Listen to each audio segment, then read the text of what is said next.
നമസ്കാരം, nation news ലൈവിലേക്ക് സ്വാഗതം. ഒരു സാധാരണക്കാരൻ്റെ ഭ്രാന്തൻ സ്വപ്നത്തിൽ നിന്നും ആഗോള സാമ്രാജ്യത്തിലേക്ക് ഉയർന്ന ഒരു കഥയാണ് ഇന്ന് നമ്മൾ നോക്കുന്നത്.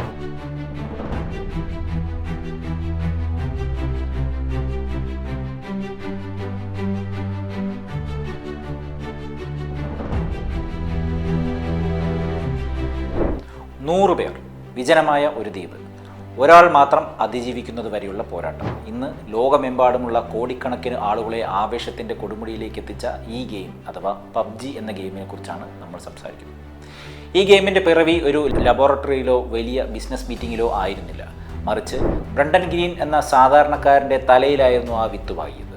ഒരു സിനിമാ പ്രേമിയായിരുന്നു അദ്ദേഹം. 2000 പുറത്തിറങ്ങിയ ബാറ്റിൽ റോയൽ എന്ന ജാപ്പനീസ് സിനിമ അദ്ദേഹത്തെ വല്ലാതെ ആകർഷിച്ചിരുന്നു. ഒരു കൂട്ടം സ്കൂൾ കുട്ടികളെ ഒരു ദ്വീപിലിട്ട് കയ്യിൽ കിട്ടുന്ന ആയുധങ്ങൾ കൊണ്ട് പരസ്പരം നശിപ്പിക്കുവാൻ വിടുന്ന ആ സിനിമയിലെ സൈക്കോളജിക്കൽ ടെൻഷൻ ബ്രണ്ടനെ വല്ലാതെ സ്വാധീനിച്ചു. ഇത് കരുത്തൻ്റെയോ വേഗതയുള്ളവൻ്റെയോ കളിയല്ല, മറിച്ച് അതിജീവിക്കുവാനുള്ള ഭ്രാന്തമായ കണക്കുകൂട്ടലുകളുടെ കളിയാണെന്ന് അദ്ദേഹം തിരിച്ചറിഞ്ഞു.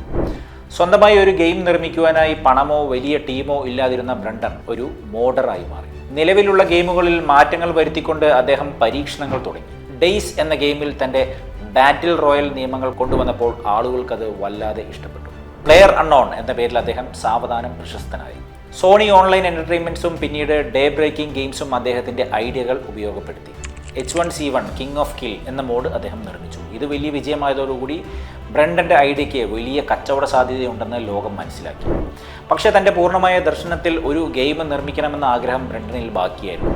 ആ സമയത്താണ് ദക്ഷിണ കൊറിയയിൽ നിന്നും ബ്ലൂ ഹോൾ ഇങ്ക് അഥവാ ഇന്നത്തെ ക്രാഫ്റ്റൺ എന്ന കമ്പനി അദ്ദേഹത്തെ സമീപിക്കുന്നത്.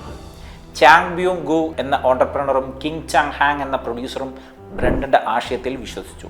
അവർ അദ്ദേഹത്തിന് കൊടുത്ത വാഗ്ദാനം ലളിതമായിരുന്നു: നിങ്ങൾ ക്രിയേറ്റീവ് ഡയറക്ടർ ആയിരിക്കുക, പണവും ടീമും ഞങ്ങൾ തരാം.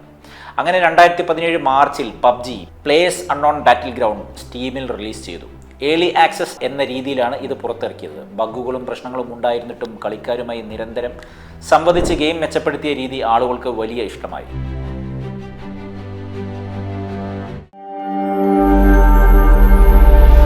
നാഷൻ ന്യൂസ് ലൈവ്, സത്യം, ചരിത്രം, വർത്തമാനം.